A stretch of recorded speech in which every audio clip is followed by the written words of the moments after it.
action-packed morning. What a difference from last week. There was deer.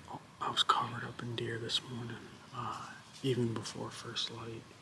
I had two different deer. I don't know what they were. Two different deer walked by, basically right under my stand.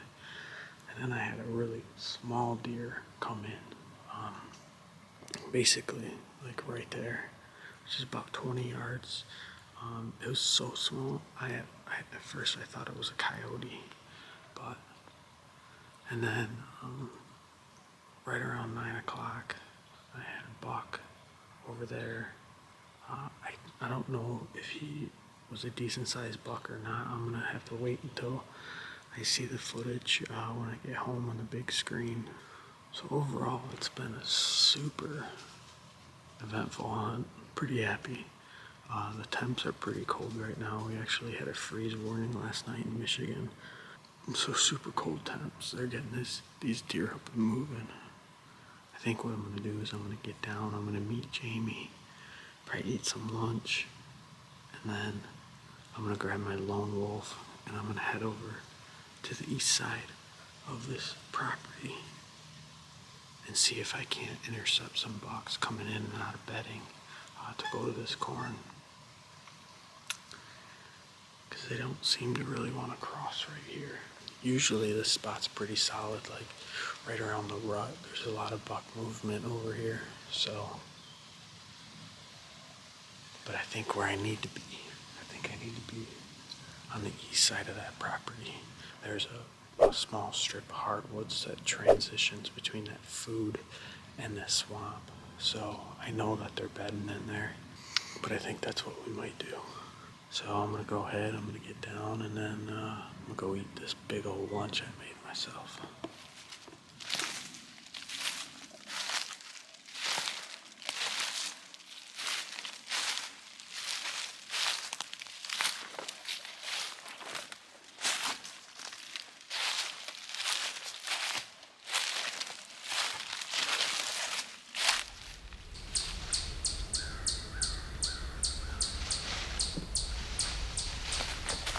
Making our way back in.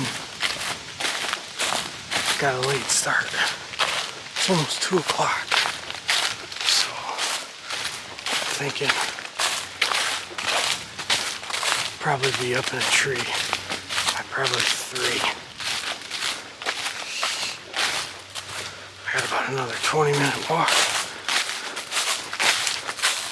Find a tree, get up the tree, and get settled. So we're going back in there. Like I said, we're gonna hunt the east side of that private property, and hopefully we can catch some of the bucks transitioning from bed to food. But we're almost in the swamp. We'll take our time crossing that so we don't slip and fall. So I'm gonna put the camera away. I'll see you when we get in the tree.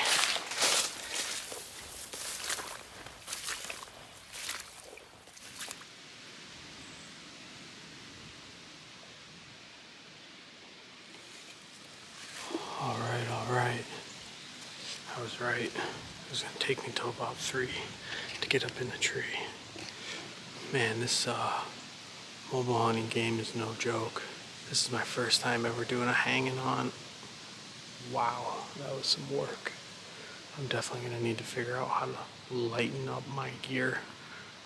But I don't know how you do that when you're carrying camera stuff. So anyways, the good thing is we're in our stand. Bedding behind us. Corn in front of us. Clear shooting lane to the main trail where I know they travel. Clear shooting lane to another trail. So I'm feeling pretty good about the spot. The only downside is I forgot the attachment for my camera arm. So I don't have my camera in the tree. And I also don't have a carabiner for my backpack.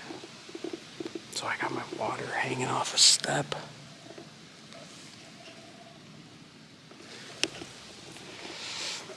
that's about it. So I got this camera with me. I don't have my other camera. Something comes in and it's a shooter. I'm gonna apologize in advance because I'm gonna shoot it without getting it on film. Man, that was rough. My tree stand's probably, I don't even know, 100 yards west. I thought about just going and sitting in that like 5 or 6 times. But I saw that buck from earlier. I don't know how big he was. I tried to watch him back on the LCD screen on my camera, and it was just too hard to see how big he was. So I think if anything, he was probably a 6 or an 8, but I don't know if he steps out, I might shoot him. We'll see. Fingers crossed.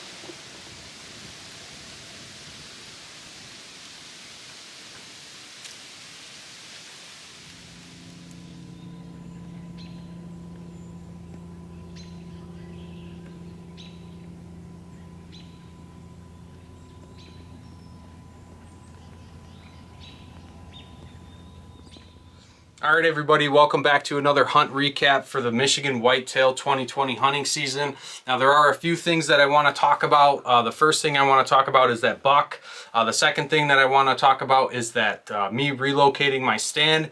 And then the third thing that I want to talk about is actually my mobile hunting setup. I've got a lot of questions on Instagram and also on YouTube. So there's a few things that I want to address about that. So if that is something that you're interested in hearing, what I went with, why I went with it, and my opinion of it after my first sit, make sure that you stay tuned to the end of this video, and I'm going to kind of go over that. So just to keep this a little short, I am going to kind of cruise through the other first 2 topics that I'm going to discuss today. So the first one is going to be that buck. So after when that buck first came in, he came in quick. By the time I saw him, my attention was kind of off to the east side of that property, but when I did notice him, I was able to get the camera on him real quick, but it was not long enough for me to judge in the field whether or not that buck was a shooter.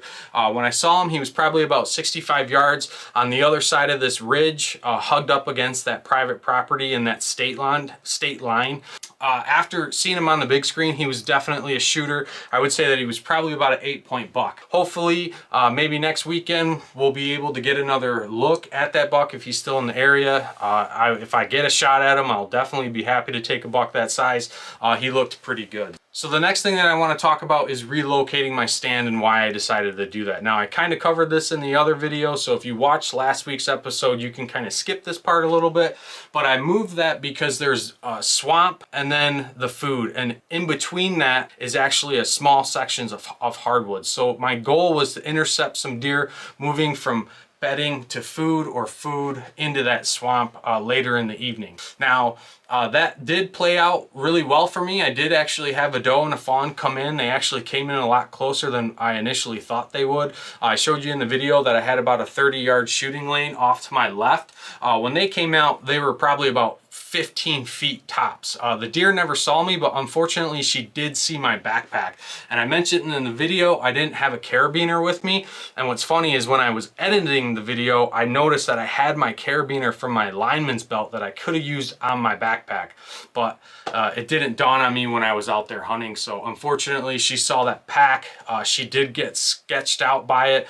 She was a smart doe. She looped around in front of me, caught my wind, and then blew out of there. Unfortunately, the downside of that is, of course, anything else that was probably going to come in that night was not coming out of that bedding area. She did blow a couple times before she ran away. I was pretty happy with that move. It is a pretty promising spot. I definitely will hunt there again.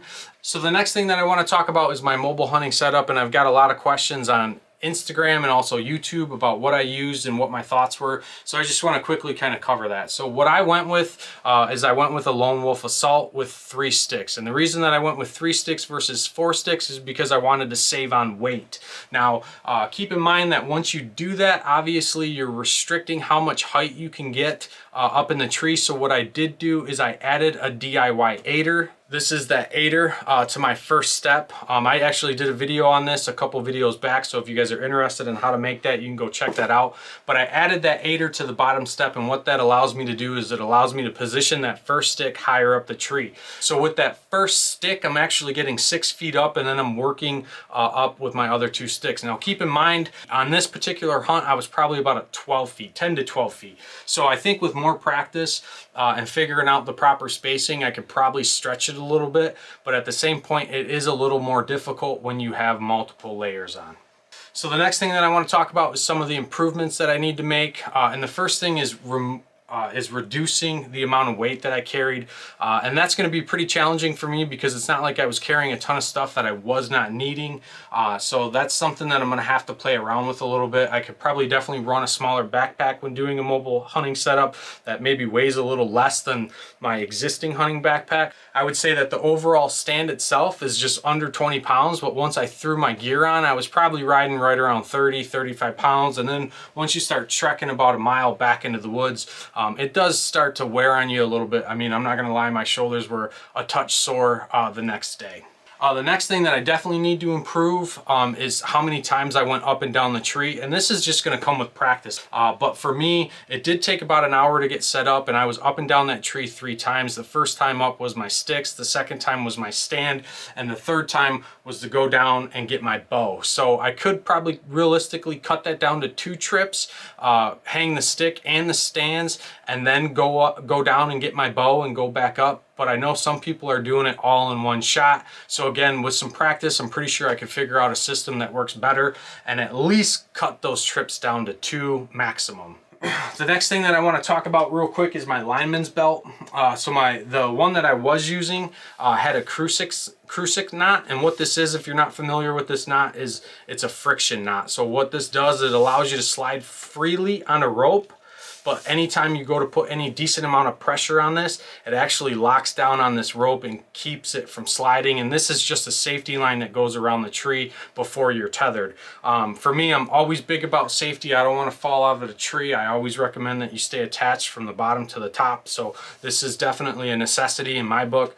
But the one thing that I quickly discovered is that this definitely requires 2 hands to be able to move this knot. Now, obviously I was able to work around it, but it was to the point where I feel like it was a little unsafe because I was holding onto the tree and trying to adjust this knot with 1 hand, and that did take a lot of time, and I found that my other forearm was actually getting pretty sore, and I feel like there are better options available. So what I actually did, and this isn't my idea, there's countless videos online about this, is I changed out my rope. I went with an 11mm static rope, which is a little better and thicker than what I was currently using, and then also I went with this Ropeman Descender. And what this allows you to do is it allows you to adjust the slack with a one-handed operation. You can see that I can pull rope, but it still locks in place. But if I wanted to adjust it, I just lift up on this ascender and then I can pull rope out. So obviously, as you're on the tree, you're probably going to want to hold onto this rope as you open this, because if not, it's going to just feed rope out. So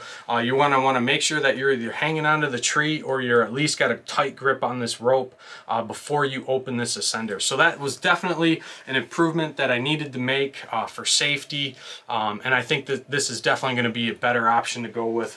So that's it. If you guys have any other questions, you can always leave me a comment below. Keep in mind, if you guys haven't visited the MichiganAmbushOutdoors.com webpage, please go over there and check that out. It's not a requirement that you guys buy anything from us, but your guys' purchases of our merch, hats, shirts, beanies, greatly supports this channel and keeps us doing what we're doing and keeps us cranking out content.